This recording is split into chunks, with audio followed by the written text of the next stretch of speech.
It sounds like you said. Thanks everybody for joining us this afternoon.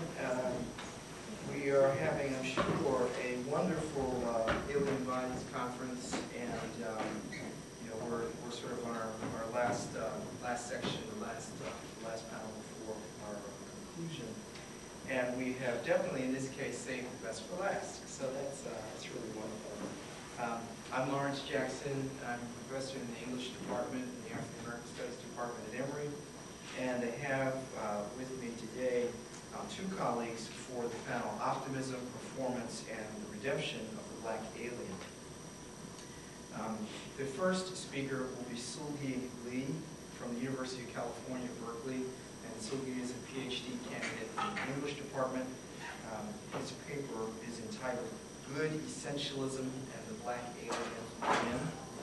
And our second panelist today is Rizvana, who is completing a doctorate at Duke University in the Department of Literature. And I am just so thoroughly excited to welcome Rizvana Bradley to the faculty at Emory University, where she will be joining us in the Women's Studies Department in the fall. Very excited. But we'll begin today with Seulghee's paper. Since we only have two panelists, we have a bit of latitude, but you know, I'll read for about 15 or 20 minutes, and then we'll have plenty of time for our discussion.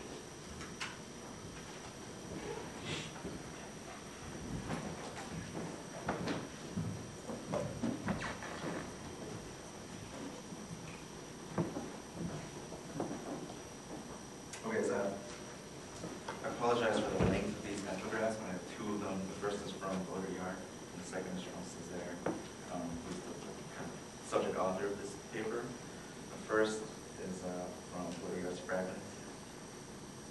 An unknown individual accosts me outside a cafe. Surely you're not going to wait until you're dead to be loved. The implication of his remark, when are you going to do what you have to do to be loved? Implied beneath this, you are not loved. Hurry up and die. It's your last chance. But in another sense, the question suggests that I have to be loved one way or another. And that is also a declaration of love. And then the second epigraph is from Notebook of a Return to the Native Land. But what strange pride suddenly illuminates me. Okay. All right, so it's such a resounding pleasure, which is also to say a timeless joy to be here in this awesome setting and to be joined on this panel of friends. We're missing Nick from Duke, who's supposed to give a paper on the poet Bob Kaufman, which would have fit very nicely with the other two papers. And there's something about a conference whose call for papers begins with epigraphs by Seulghee Hartman and Will Wayne, two great geniuses whose work has separately meant so much to me, which inspires excitement and exuberance, perhaps even at the expense of fastidiousness and rigor. Which is to say, my paper is a work in progress. It's the first blocks of a bridge between my dissertation and my second major project. The former is a treatise on the relationship between racial abjection and love bond in contemporary Black and Asian American writing, with Audre Lorde and Amir Baraka at the center. And the latter is a project on contemporary method and heuristic optimism in Black studies and Asian American studies.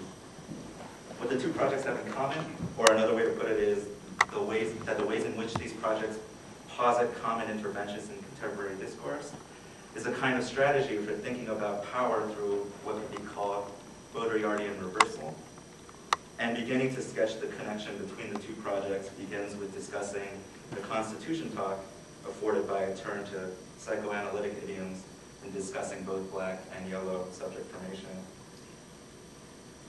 This talk of the founding of subjecthood in and as Blackness and yellowness gets to a problem deeply wed to the topic of this conference, as well as one of the foundational philosophical problems of anti-racist thought, which is the notion of racial essence and the attendant hermeneutic heresy of racial essentialism.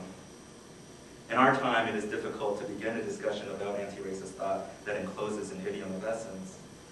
As a concept, racial essence has been fundamental to the propagation of race itself, Indeed, essence, as we understand the term today, might be thought of as interchangeable with the idea of race. Thus, the shadowy invocation of essence always already declares the positing of power that gives race its empiricist currency, by which I mean not only the historical markers of quote-unquote scientific racism, but as well the inhabitable function of race itself, what we might call the psychic life of racism. So first, I want to get at the problem of what I'm calling good essentialism through an example of that psychoanalytic thought from recent Asian American literary theory. By now, it's commonplace that yellowness, at least in the American context, can be productively sketched by Freudian melancholia. And this argument unfolds as follows. Proceeding from any of the social designations that yellowness becomes affixed to, we have this social structure in the post-1965 context in which a kind of quote-unquote honorary whiteness or a model minority myth dictates both the enablings and limitations of Asian America. Social and political privilege get afforded the yellow subject, but never quite fully, as if yellowness loves whiteness so intensely that whiteness takes this love for granted, feeding yellowness the scraps of the table of social power. Thus, the pathology of melancholia that takes hold of the yellow subject diagnoses the lost love object of whiteness. Yellowness loves whiteness, and whiteness does not love yellowness back. And the obvious objection I can anticipate, and interesting precisely, this is the reason precisely why this theory gets to be called anti-racist at all, is that through this claiming of melancholia, we not only see the social workings of racialization and whiteness as power, but the subsequent, which is here to say originary, picture of yellowness as psychic constitution, as not only tethered to and interpolated by whiteness, but as always already its abreaction, its constitutive other. So as Jared Sexton might say in a set of parallel problems regarding blackness, there is no anti-yellowness. And yet, what this concatenation of melancholia to yellowness misses is the corollary, that if yellowness is constituted by its failed love for whiteness, then it follows that whiteness is just as much constituted by its inability to love yellowness back.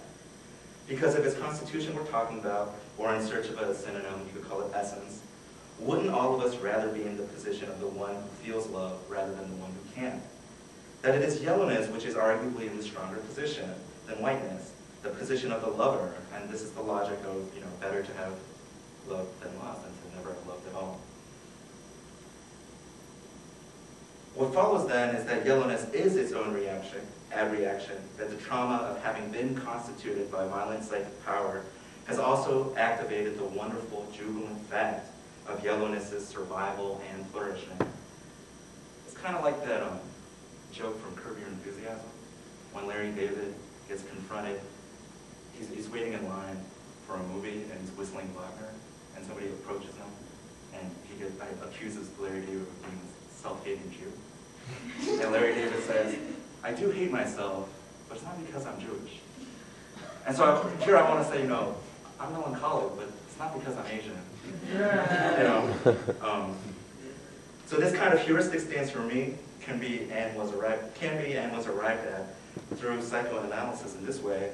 But the much better way to say this is when Fred Moten, who for Riz and I is, he's kind of like the captain of our ship here, whether he wants that or not. When Fred says things like, "There's nothing wrong with us, and we got what it takes." And for me, what the great lesson of Fred has been is that if there's really, truly nothing wrong with us, then we can go where we want to go, not only without wringing our hands about it, but precisely with the recognition that our wound, the wound that is us, is also the same thing as that which we can do or can be that always exceeds the legibility of bare life, which we might call our surplus. And as Robin Kelly reminds us in Freedom Dreams, Richard Wright, who is supposedly, the black writer par excellence of race pathology discourse, right? He found one of his favorite writers in France, in Louis Aragon. And so that if blackness and yellowness are their own abreactions, then wound and survival come into view as the same thing as winning and surplus. Okay, so as a student in American ethnic studies, it was this turn to French surrealism written by Kelly and others that got me thinking about this kind of positive constitution talk within what is, however regrettably, my indelibly American framework of race. Which is to say, there's a kind of doneness to beginning with Aimé Césaire here, or the formulation of good essentialism, First, because Césaire's candidacy is so glaringly obvious as not only the most well-known Black surrealist, but as the founder of what can be characterized as the most obviously essentialist of aesthetic political movements in the Black diaspora, which is, kind of simply to admit and also ask for forgiveness of negritude as always already an essentialist concept, a movement founded not only on the affirmation of a declared identity, but the fixedness and surety of that identity based on the retention of physical and physiological abjection, possibly to the point that it ought not to be thought of as identity in our common parlance. And in this identity talk, Césaire's essentialism becomes interesting again. For Césaire, the path to identity is not a path to Black culture or consciousness or bare life solidarity. It's to identify with an illumined view of nature whose only negation is the brutality of culture. Okay, so for instance, in Solar Throat Slash, we get a full-blown discussion of the Black body as a site of physiological essence in a positive direction from a kind of appropriately titled poem titled Tattooing Gazes. This is the long passage here. I am for sure the most pierced being in the world, each man who encounters me giving himself the right to drive a nail as chance directs at my heart, my head, my heart, my hands, my eyes.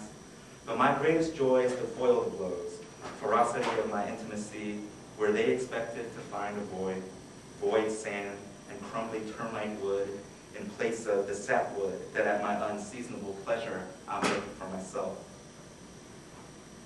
So in this poem, it's in the precise location of the body in which, quote, they expected to find a void. The rejoinder of blackness is both what Césaire calls unseasonable pleasure and greatest joy.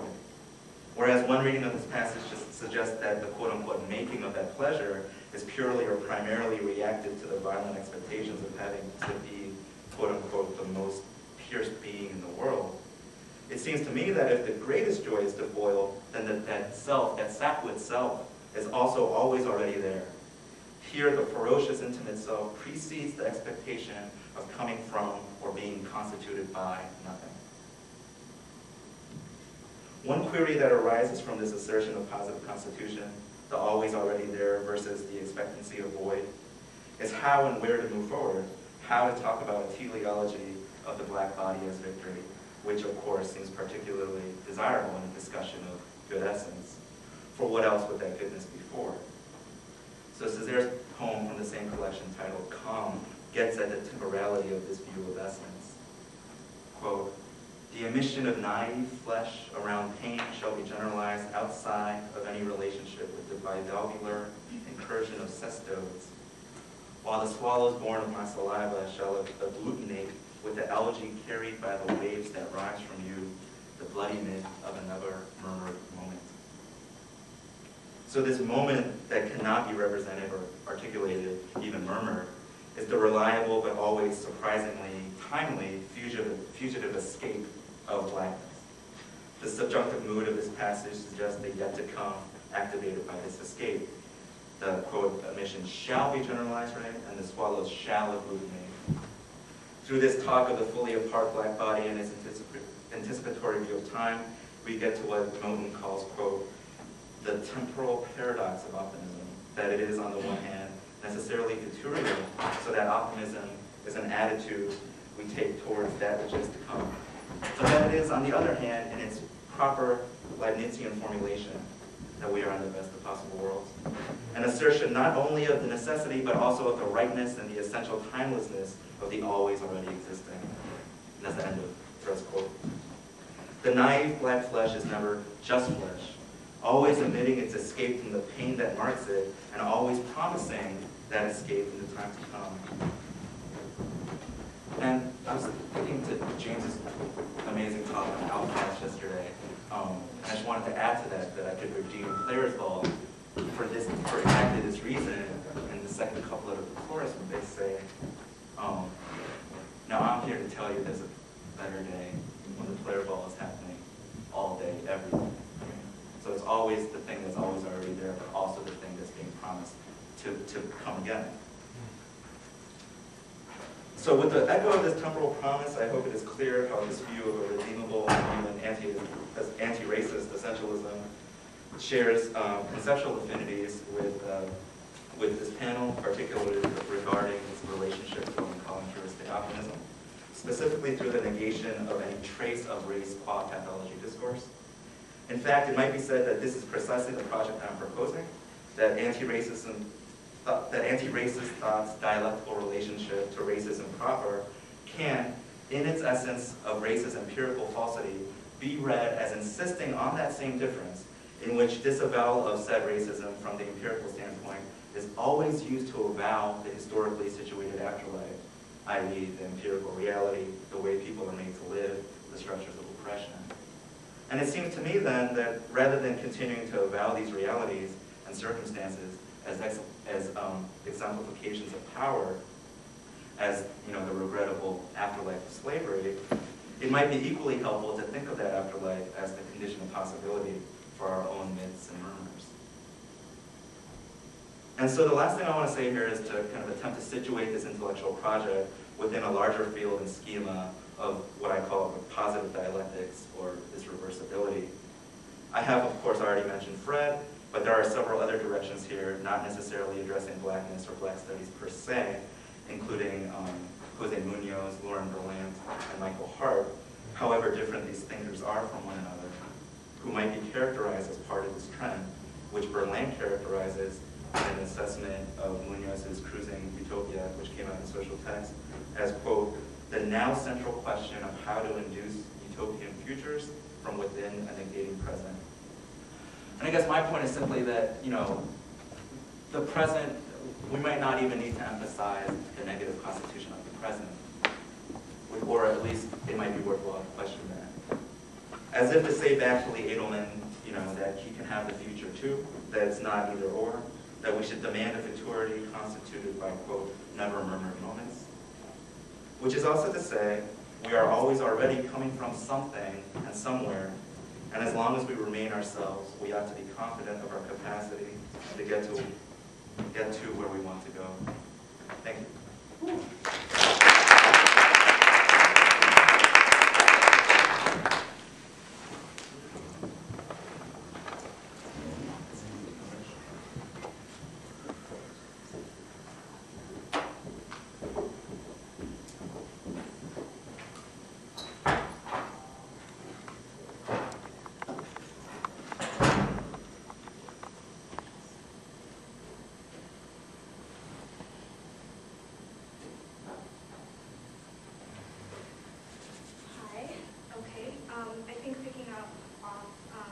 Picking up from where Seulghee left off, thinking about that presumably regrettable afterlife of slavery as a condition of possibility for aesthetic production, I'm going to talk about Thornton Dial. So I guess I'll just go through a reading of some of his works, and then we can have a discussion about it.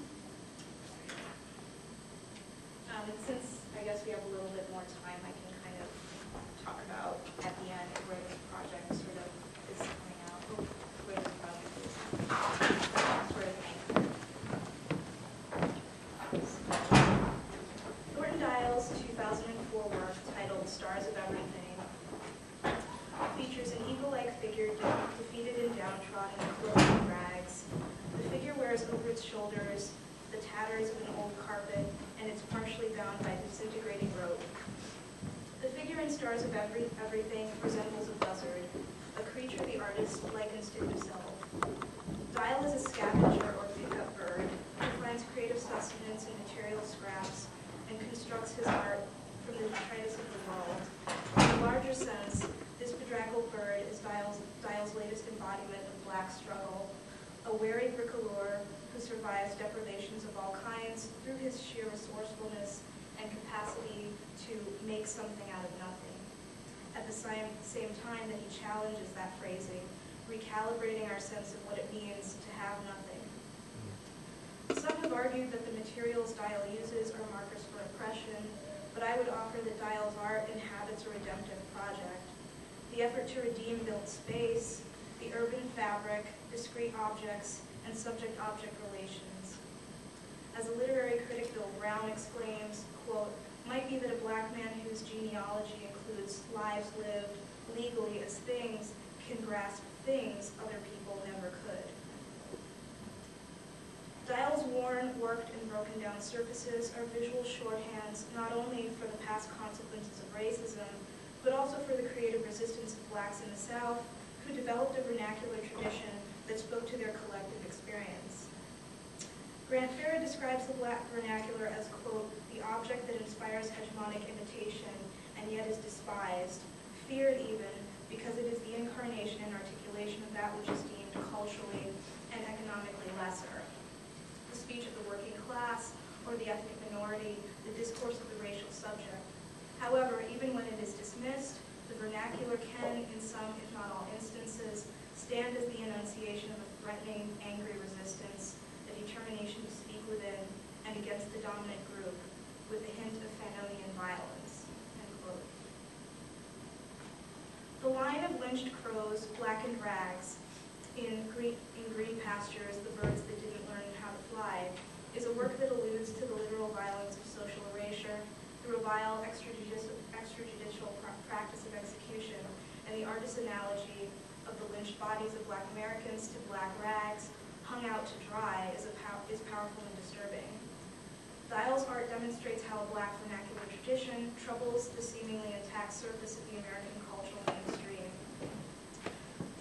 The 98-year-old artist forces us into an encounter with the inaudible, the stories that are not only handed down orally, but through other forms of exchange, practices of care and labor unique to the black experience in the South. As the poet and critic Harriet Mullen has explained, African-American storytellers are not confined to what she calls the trope of orality that would, in Dial's case, exclude not only writerly text, but also the exchange of visual documents or art objects which tell stories of the Afro-diasporic experience.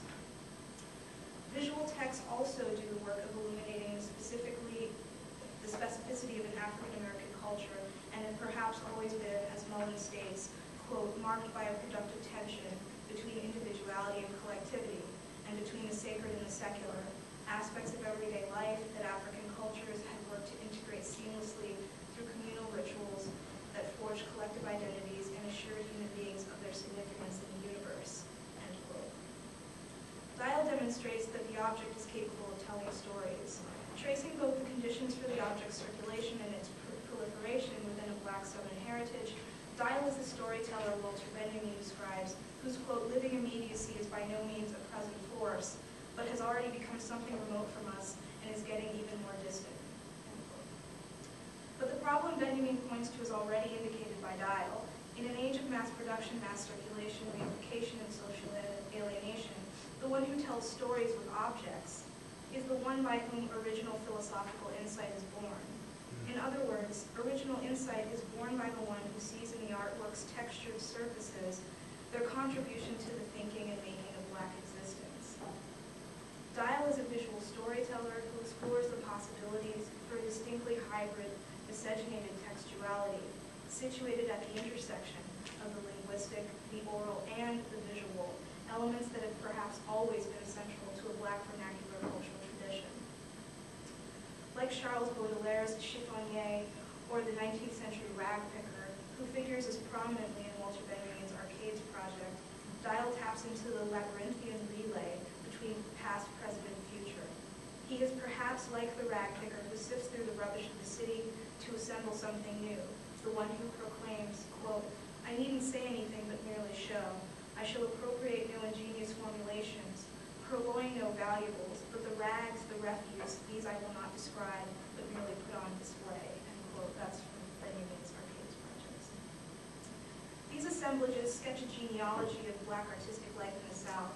They are works that throw up the controversies of the present and demand to be studied historically, but at the same time that they offer a genealogy that points back to a rich history of African-American life and struggle, the works are also ensembles of real and imaginary figures, of the effective life and labor held within a black Southern tradition. The ensemble recovers what Fred Moten calls the freedom drive and animates both the black artistic tradition and its political life.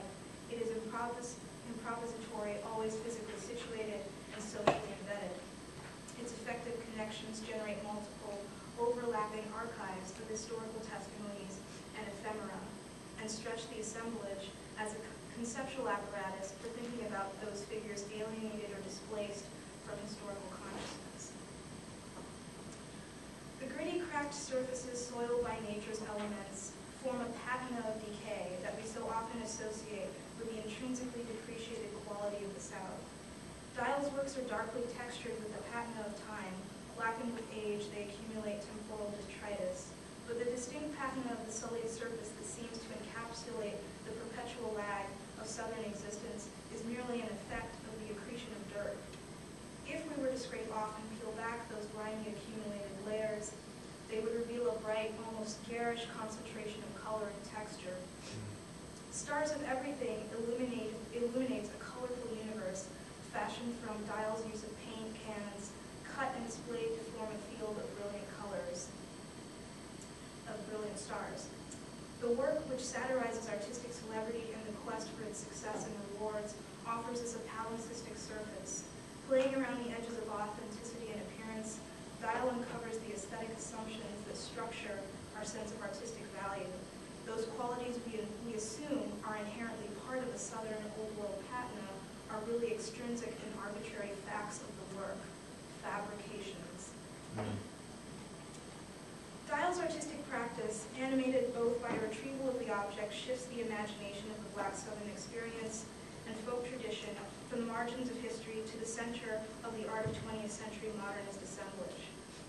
Dial's self-taught outsider status stirs up surprise and disbelief from admirers who have likened his work to artistic figures like Robert Rauschenberg, Ed Keinholz, Julian Schnabel, Anselm Kiefer, and others. Though deprived of a formal education, Dial's skills as a carpenter and welder allowed him to both imagine and create elaborate objects that don't fall apart after they have been constructed. Still, critics have pointed to Dial's ignorance of canonical art historical figures and movements as a justification for effectively positing him at a remove from the inner workings of the art establishment. It is frequently pointed out that Dial is illiterate. Born in Amel, Alabama, Dial's illiteracy is taken as a sign for his formal illegitimacy. The discourse that often surrounds Dial certifies his art as a craft that lacks definition or form.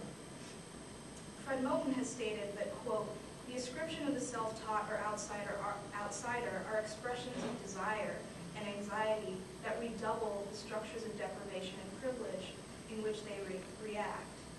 The long self-imposition of austerity, which conceptualism, minimalism, and pop reflect and to which they respond, sometimes beautifully as if by accident, and the narrow slice of the intellectual and artistic milieu that delusionally thinks of itself as central, is the perennial inhabitation of a crisis. End quote. Dial's art marks a radical and intended break with the aesthetic formalism of the post-World War II avant-garde, whose tendency toward austerity and minimalism eschewed any evidence of its genealogy.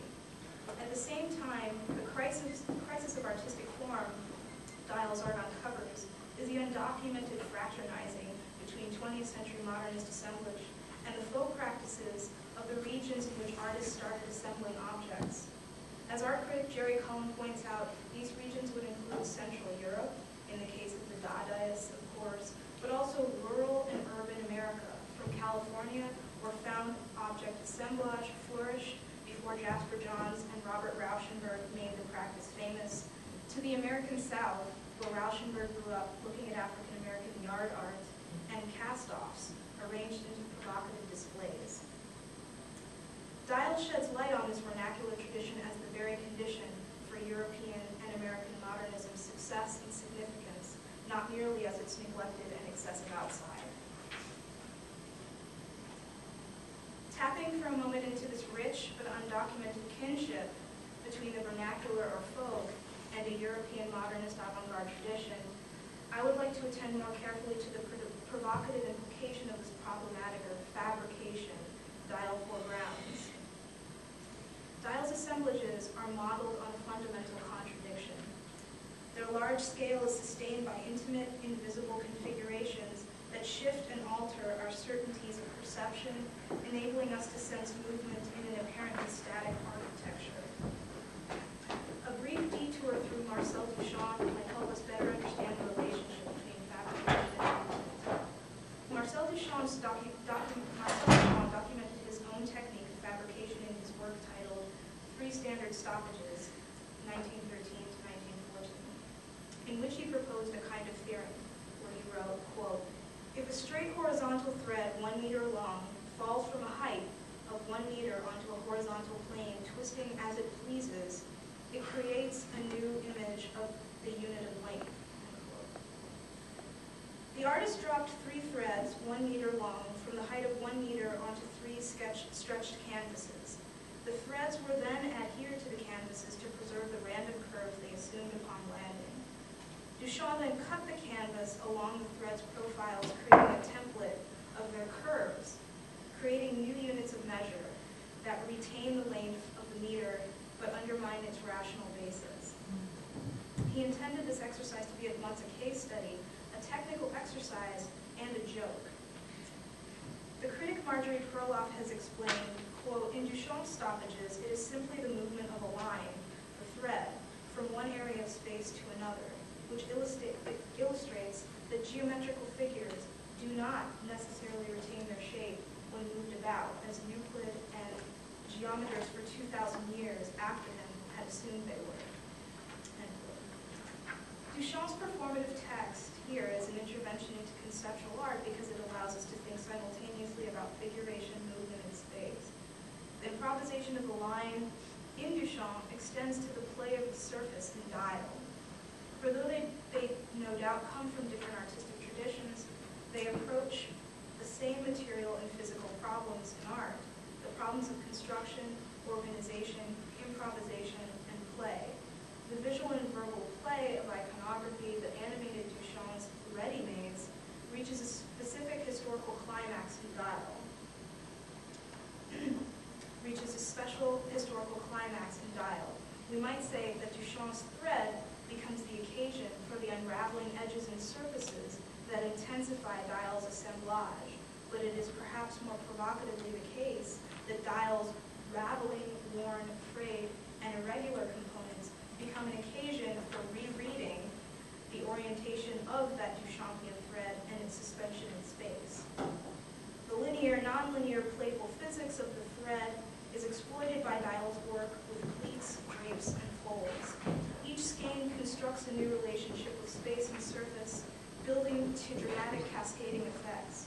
Far from simply decorative components, these dense trajectories of fabric continue to transport us from surface to interior. It is apropos dial, then, that Duchamp's suspended and descending thread becomes saturated with desire and a yearning for alterity. Thinking about fabrication in the wake of the line's deconstruction, as Duchamp prompts us to do, moves us into dial's territory. Dial extends the question of the relation between fabric and things, or fabricated things, to the historical question of black flesh, whose deep surface dial animates as moving, fleshy ensembles. I have chosen not to read the historical problem of black flesh approached by way of aesthetic form as a metaphorical conflation on dial's part. Instead, I want to think about how dial's assemblages fabricate a lineage from blackness and its history to texture and space, imagining blackness as a field of relation that is both dense and spacious.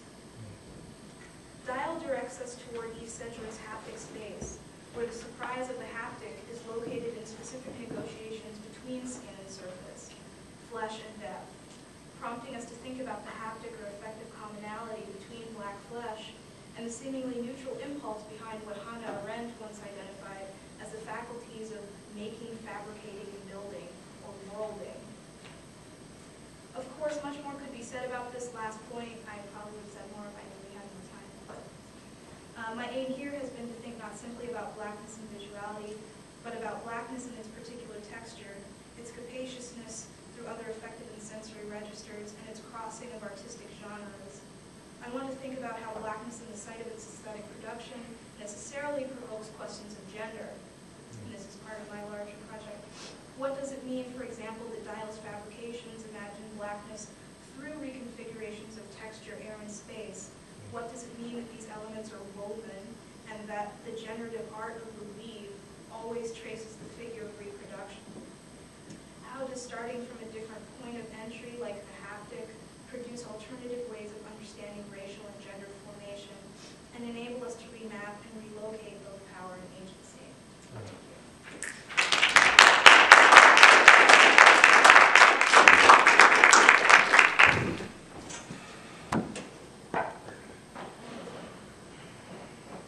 So we would love to have a discussion and some questions. I'd just like to open it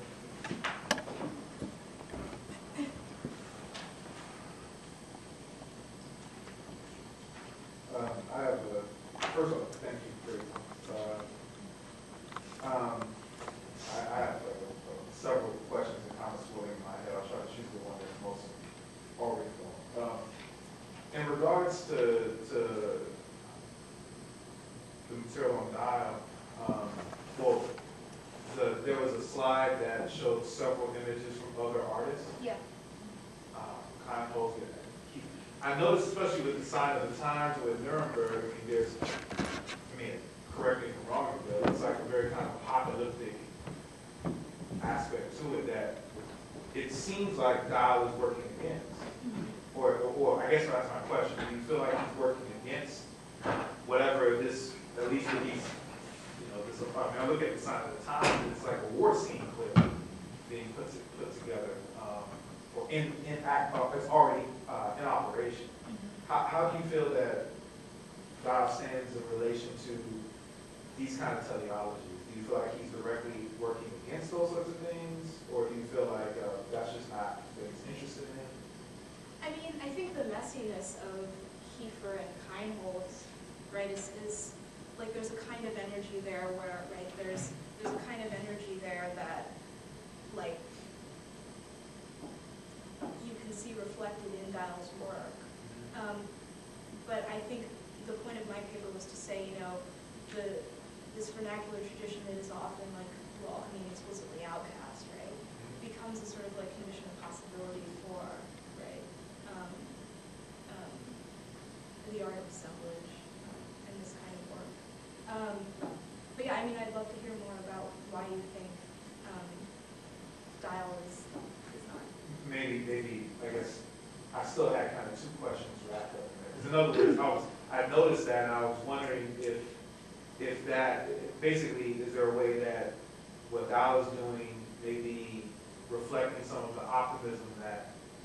Well, that's sort of like the reason why. I mean, I wish we had our third analyst here because then all the papers would have come together more explicitly.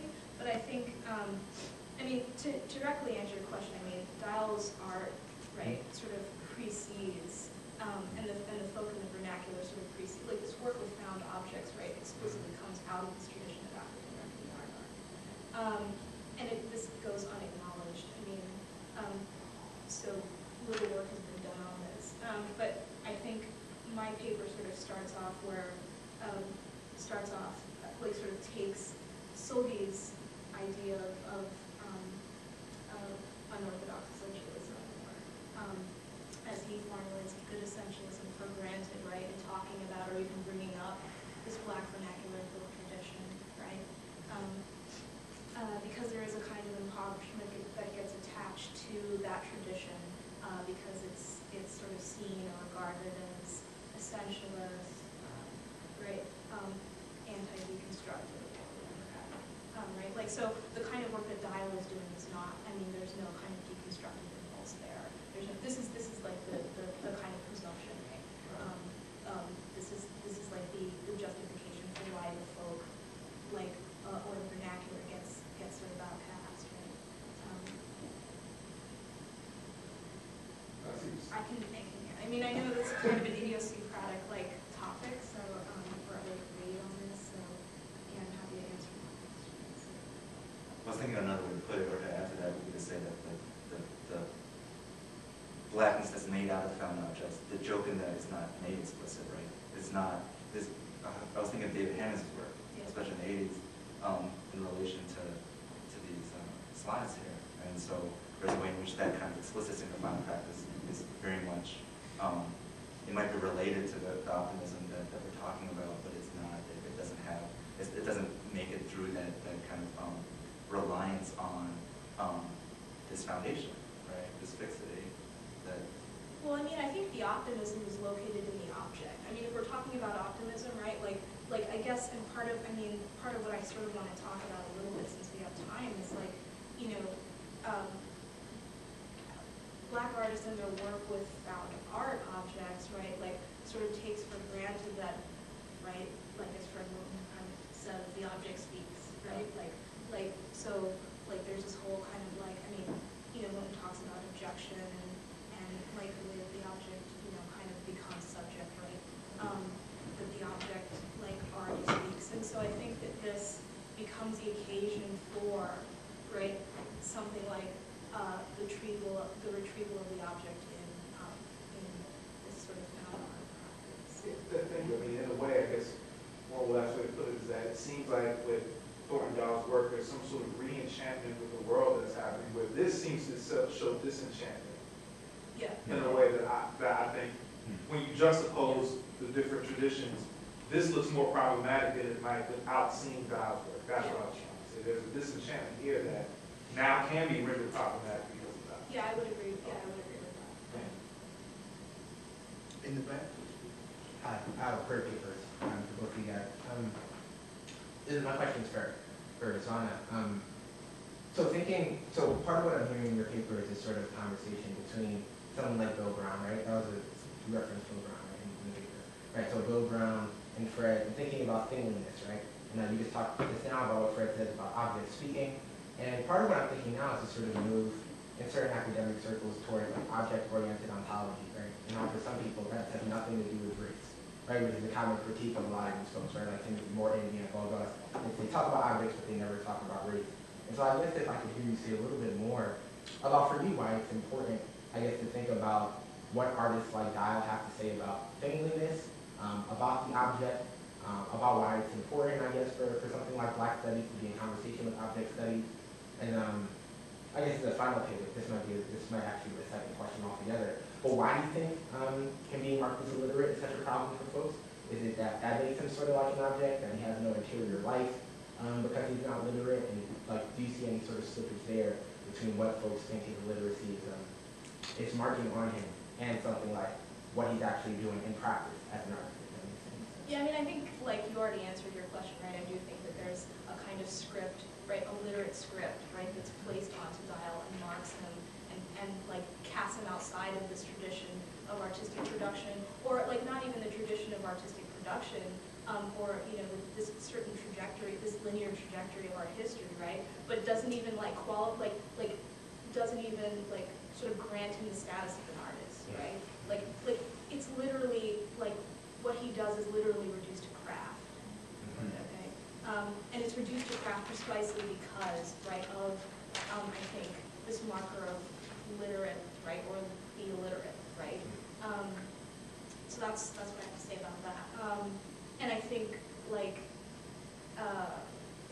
you know, this whole notion of, I mean, I think, I'm sorry, what was your Object-oriented ontology. Object-oriented ontology. Oh, yeah. Well, I mean, I think thing theory, I mean, it doesn't really have that much to say about race. Right. You know, Bill Brown and I know that Bill Brown just wrote a thing on Theaster Gates, who's like kind of an important contemporary Black artist or something right now, yeah. But I think like, so I kind of jotted down some things. But I think like the whole question of thing theory's inability to account for race sort of like hinges on the idea of reification. Because I think like racialization is explicitly tied to reification. And I think that this is something that like thing theory doesn't really, or at least in Bill Brown's iteration of thing theory doesn't really get to explicitly. Like, so right, reification is the like idea that like relations among people, right, are take on the character of forms. And so I think that like the incapacity to sort of like see how race is tied to this, like race is like the thing that is suppressed in like Marx's original like formulation of reification, I think, and blackness is, I mean, I think that goes back to your question about like why Kiefer and Keinholz's art looks so different from Dial's, right? I think that like, you know, for Dial there's a certain redemption in the object, right? Whereas like Keinholz and Kiefer are really just sort of like, you know, they're alienated from the world and this gets expressed in their art, right? Whereas for Dial, in contrast, right, he is, his art, right, takes on the full force of, or bears the weight of that history of people being sort of scripted as things, right? So, yeah. So I have two questions, one for each of the presenters. Thank you all so much for presenting. Rizvana, my first question, my question for you is, like, how do you redeem blackness? Sort of like when, it's particularly like looking at God, when people are like, oh, you know, I'm like, he's 91, you know what I'm saying? What, I mean, like, what has he, oh, he's 81? 98. He's 98, oh my God, like, what did he live through? You know what I'm saying? I mean, being illiterate is probably the least of his problems as a black man growing up in the Jim Crow South. But it's like, how do you redeem blackness, especially in contemporary art, especially thinking of like, for me, like Jean-Michel Basquiat, right? It's just like comparing, I remember when he did the project with Andy Warhol, and people just totally dismissed his art as scribbles and saying that he was like a 5-year-old. And so I think there's kind of like this kind of dismissal of black artists, right? I know there's been like a lot of criticism of Kara Walker and other, for different reasons, right? So it's just like, how do you redeem blackness when it's kind of like reviled among contemporary artists and just in general? Yeah, I mean, I think like the first thing that I would have to say to that question is like, I do understand where you're coming from, but there is like a sort of elite circle of black artists, right? And then there's a kind of like less recognized group of black artists, right? And so like, so the art world, right, like the more famous artists like Carol Walker, even though she gets critiqued by some, you know, and like Fred Wilson and, many others, like Dial is not in that sphere. So there is like there's a group of, black artists that get like sort of tied to, the art world and that industry, precisely because they're not doing the kind of work that Dial is doing, precisely because they're not tied to the vernacular or the folk in any kind of way. I think the second part of my answer to your question would actually like direct me to you, because I think, right, like the redemption of blackness and the sort of aesthetic redemption of blackness. I mean, you talked explicitly about like redemption and the sort of temporal structure of redemption, right? Like, right? So Well, you could say more about that. You could just say that there's nothing to redeem, right? Yeah. That blackness is already this great gift, right? It's the logic of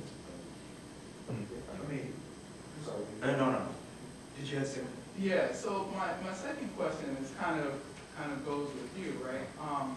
Do you mind if I ask, and this is like a public sphere, so you can be like, I don't want to answer that, but are you Korean American? Yeah. So I was really interested, especially because you went to UC Berkeley, right? I'm there now. All right, you're at UC Berkeley. So I was curious about like how, given like I just moved from California, like it was interesting how you talked about how whiteness relates to yellowness, right? And so I'm thinking like, kind of got me thinking about this, about just the sort of relationships between Korean Americans and African Americans, particularly like in LA. And just thinking about like in California, like I wanted to know if you can expand more on like how do you see whiteness as, how do you see yellowness as it relates to whiteness? And how do you see yellowness as it relates to blackness? Yeah. Well, the one time I was up for this fellowship, and there was a Korean American law professor who was really asking me to extend my poetry and execute Black Korea, which of course I didn't have in my head. But I was like, that was just insane. Black Korea. Black Korea. And so anyway, so I know the kind of social matrix and history that you're describing. And I also, part of what we're doing here and calling this Black Optimism is a way to rejoin Jared Sexton and Frank Wilderson's Afro-pessimism, in which they're kind of hermeneutics is always based on, there is no anti-blackness, in which case then all forms of racial formation or racialization are based on non-blackness rather than non-whiteness, so that the lie of multiracialism is that things are founded on, or are founded by, right, non-whiteness. And I guess, I kind of think like, is that all you want? Like, you want to just cling to this thing that's blackness, and it's like a sweepstakes of suffering. So blackness has it worse than yellowness. I'd rather say, I'd rather say that all the structures of oppression, they might not be socially equivalent, they might not be historically reducible in the same way, but in terms of the way they're structured, they're the same. They're non-differentiated. And so, as the years go on, I'm realizing that I'm more minority discourse than I ever thought I was. So. I mean, I think like right in your paper you said, like, I think you said like, was it like optimism is structured on a temporal paradox, right? Like, and that paradox is that optimism is built to come. Yeah. I mean, with respect to blackness, optimism is built to come, right? And like we are now currently in the best of all possible worlds, right? And I think that temporal paradox, that optimistic paradox, like becomes the condition of possibility for Dial to make his art, right? Like he's in the best of all possible worlds. He's not coming, like he's not like coming from a place of black or a place of black that is the folk, right? Presumably, right, does not precede his art, right? But that he like his art is always already there, quite literally, because like he finds these objects that are literally always already there, right? They're always already in, or part of the like built environment, part of built like the urban fabric. And he's like an artistic ragdicker of sorts. Does that make sense? So like the redemption of blackness in art, as like, what was your answer? Like, why would you? There's nothing to redeem, right? Like, it's there. The space that Dial is the artistic space that Dial inhabits, and that his work inhabits and circulates in. And I'm saying that outside of the art establishment is a space of plenitude, is a space of fullness, right? And his art reflects that fullness. It's full-bodied and Well, I feel like for me, it's no question that blackness is rich. You know what I'm saying? But it's just like I feel like when, for people who don't have that same worldview, it is a matter of redemption. I feel, because I feel like blackness is always kind of like under attack, or under the lens or being scrutinized. You know what I'm saying? That's how I feel personally. I don't feel beholden to those people. I guess that's how I'm saying. Like, let's straight back to it. I don't feel responsible to those people, unless they're in my classroom. Yeah, I was going to say. I think that I see where you're going with that. But yeah, I don't know if the question. You said it as something like, how do we redeem blackness, or how is blackness redeemed? I think the question you may have had in mind is, who thinks they're responsible to redeem blackness? And you see what I mean? Like, it seems like, I guess what I mean is, I think for some of these critics, like part of the reason they are not responding to, or not even acknowledging Dial, is because they think somehow they have enough power to fully suppress his work. Can you pull up the slide of the popped cans? I'm not sure if I'm being clear. I guess what I'm trying to say is that The cans that were slayed open? The stars. Oh, stars. Yes. Yeah. I couldn't hear you. I guess what I'm trying to say is that it seems to me to get an impression of what, from both papers, was that there's something about what Dial was doing is that he wouldn't even look to those critics to have to make that sort of acknowledgement. Am I correct there?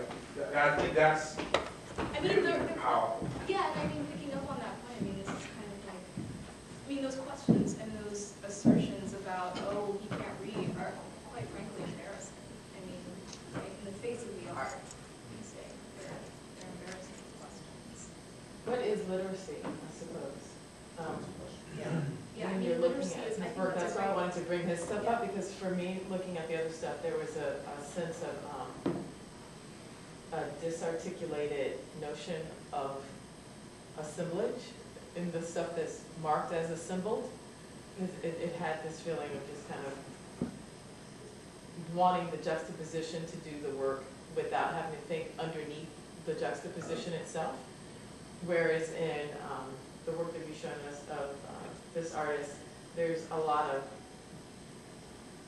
of physicality, a lot of corporeality inside of the labor of the idea of what the things next to each other will do, and not just having lots of random things next to each other and having the randomness generate, but that I'm thinking about right now juju, which is a music from Nigeria, and the whole point is to repeat, repeat, repeat, and in the repetition, the thing gets super, super thick. So now we can go into like that type of essentialism, that's the productive essentialism. It's not necessarily an originating point, but it helps us to understand something that's repeating itself outside of a timeline. Because it seems like his work precedes the other work, and that work that you've shown us is decrepit in front of this. It's just interesting to, which means to me right now this looks highly formal, and the other work that's allegedly the formalized in the flow of art world looks like beginner's labor. Well, maybe I think that picture is. No, I'm just talking about the sense of the body at work, and that's something else that's interesting that you said, that this guy fabricates things that don't fall apart. Yeah. I think is a phrase, and then think about that optimism that I can build something out of nothing, but he's clearly not thinking nothing. He's thinking I'm building something out of all of these somethings. Yeah, and in the slide, yeah, I mean, I think that's